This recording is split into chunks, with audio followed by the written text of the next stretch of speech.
Welcome. If you're tired of getting constant photo tag notifications on X, formerly known as Twitter, you're in the right place. In this video, we'll walk through the exact steps to turn those notifications off using the latest PC update. It's quick, simple, and will save you from unnecessary alerts clogging up your feed.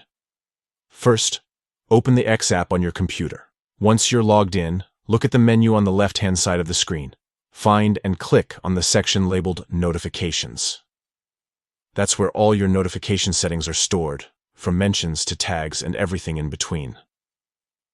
Next, inside the Notifications section, look toward the top right corner or just near your profile details for a small gear icon or a word that says Settings. Click on it. This will open a new page of customization options designed to give you more control over what notifications you receive.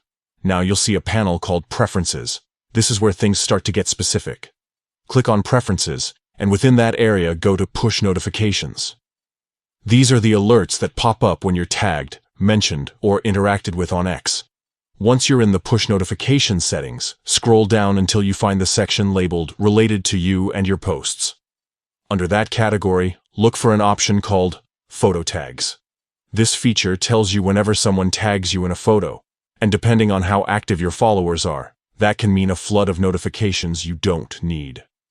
To turn off photo tag notifications, simply uncheck the box beside photo tags. Once you do that, the app will automatically stop sending those alerts. You'll still be tagged in photos if others choose to do so, but you won't get the constant pings every time it happens. And that's it. You've just disabled photo tag notifications on X using your PC. A cleaner, quieter notification tab is now yours. If you found this guide helpful, don't forget to check out more of our step-by-step tech tutorials made to keep you updated and in control of your online experience.